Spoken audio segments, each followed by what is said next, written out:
የጸሎትን ኃይል ነው ዛሬ የምነግራችሁ። የጸሎት ኃይሉ ምን ያህል እንደሆነ ሁሉም ሰው እንዲያውቅ ስለምፈልግ ማለት ነው። ሶ እዚህ ጋር የምትመለከቱት ምስል አለ አይደለ? እዚህ ጋር ይሄን ምስል እያያችሁ ላይክ ቮይሱን የኔን ድምጽ ስሙት። ያኔ ነው በደንብ የሚገባችሁ የጸሎትን ኃይል ምን እንደሆነና ሰው እንደምናችሁ የኔና እግዚአብሔር ሰዎች እግዚአብሔር ይመስገን። ዛሬ የመጣሁበት ቪዲዮ በጣም የብዙ ሰው ችግር ስለሆነ ሰው ይሄንን አይቶ ጸሎት ሲባል ምን እንደሆነ ያ ጸሎት ዋጋውን ነው ማስረዳችሁ ዛሬ በእኔ ላይም ስለሆነ ዋጋው ምን አይነት ዋጋ እንዳለው ማለት ነው።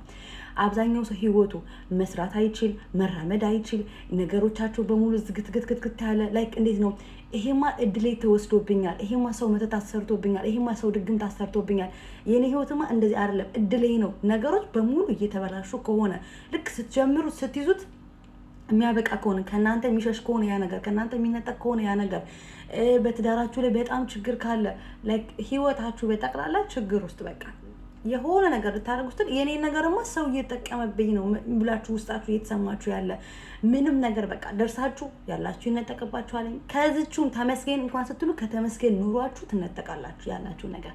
ሶ የጸሎትን ኃይል እንገራችሁ። አንድ ሰው መጸለይ ሲጀምር መጀመሪያ በሽተኛ ነው የሚሆነው። ሪያሊቲ ነው ነገራችሁ። በሽተኛ ነው የሚመስለው ማለት ነው ነው እንጂ እንዴት በቤት ጸሎት ሲጀምሩ ውስጣችሁ ያለው ማንነት ይወጣል። ውስጣችሁ ያለ በሽታ ይወጣል። ቤታችሁን ያናጋው ስራችሁን የዘጋባችሁ ነገራችሁን እንደዚህ አድርጎ ያዘው ብትሄዱ ስኬት በሚባል ነገር ማስደርሱባት አንድ ነገር ፕላን ጀምራችሁ ድርምስ፣ አንድ እቅድ አቀዳችሁ ድርምስ፣ አንድ ሀሳብ አድርሳችሁ ድርምስ፣ ሁሉ ነገር ሊሳካላችሁ ያልቻላችሁ ሰዎች ይሄ በሽታ ነው። ይሄን በሽታ በምንድን ነው የምናስወግደው? ልክ እዚህ ጋር እንደምታዩት ምስል ማለት ነው።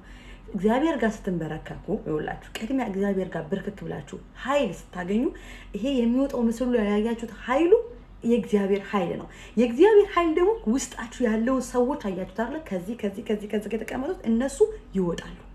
እድላችሁን ያዘው በመተት በድግምት በምናምን ተብሎ የተያዘባችሁ በጠቅላላ ማለት ነው። አያችሁ ሰዎች እናንተን እኮ ሄደው የእናንተን ህይወት ሲያበላሹባችሁ በቅድሚያ ሰይጣን ጋር ነው የሚወጣ አይደል? ከሰይጣን ጋር ዲል ነው የሚያደርጉት። ሶ ዲል ሲያደርጉ ሊሰራላቸው ነው ዲል የሚያደርጉት። እኛ ደግሞ በምትኩ የእግዚአብሔር ልጆች ደግሞ እግዚአብሔር ጋር መጠን ዲል ስናደርግ በጸሎት ስንቀርብ ጋር ምስሉ ጋር እንደምታዩ ስንቀርብ ያ መተቱ ድግምቱ መባረብሹ የሆነው ነገር ብቻ የያዘብን ነገራችን በጠቅላላ ይወጣል። ራሳችሁን ቼክ አድርጉት። ሄዱና እግዚአብሔር ጋር ጤነኛ ነኝ ወይ በሽተኛ ነኝ ወይ የምታውቁት እግዚአብሔር ጋር ልክ እንደዚህ ልጅ ቁማችሁ ስትንበረከኩ ኃይል ይመጣል። ያ የእናንተ ኃይል ያ የጸሎቱ ኃይል ይሄ ቀጥ ብሎ የሚወጣው እሳት ነው። ያ እሳት አጋንንት እንደዚህ ይሰበዋል። ያኔ ነገሮቻችሁን እንዲህ ነው የምታዩት። በቃ ምስሉ ላይ እንደምታዩት ዳይሬክት ታዩታላችሁ። ስለዚህ ቁጭ ብላችሁ የሰው ህይወት እያያችሁ የሰው ነገር እያያችሁ እኔማ እድሌ ተዘግቶብኛል፣ እኔማ ነገሮች ተዘግቶብኛል፣ እኔማ እድሌን ሰው ይጠቀምበት ነው። ሰው አይጠቀምበትም። ቢጠቀምበት እናንተ ማስመለስ ትችላላችሁ። በምን? በእግዚአብሔር ኃይል በጸሎት። እኔ ከዚህ በፊት አስተሳሰቤ ልክ እንደዚህ ነበረ። ነገሮች አይራመዱ፣ ብሰራ ይሳካልኝ፣ ሰው አይወጣልኝ፣ ሰው አያየኝ፣ ምን አይልኝ፣ በቃ ምንድን ነኝ እኔ ከምድር የመጣው ጉድ ነኝ ወይ ውላ አልኩኝ። መጨረሻ ላይ ግን ልክ እንደዚህ ተንበርከክ ብዬ ራሴን ሰብስቤ ስመጣ በዙሪያዬ እንዳለ ወጡ። ሶ አንድ ሰው ምን ማድረግ አለበት? የጸሎትን ዋጋ ማወቅ አለበት። ዋጋችሁ ይኸው ምስሉ ጋር አስቀምጬላችኋለሁ። ኃይላችሁ ያ ነው፣ እግዚአብሔር ጋር ነው።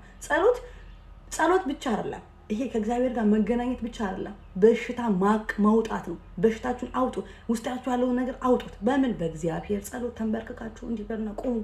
ኃይሉን ታዩታላችሁ፣ ሰራዊቱን ታዩታላችሁ። ይሄ ሁሉ ነው የከበባችሁ እንጂ እግዚአብሔር ድላችሁን አልዘጋም። እግዚአብሔር ነገሮቻችሁን አልያዘም። እግዚአብሔር ማንንም ህይወት የማበላሸት እቅድም ፕላንም የለውም።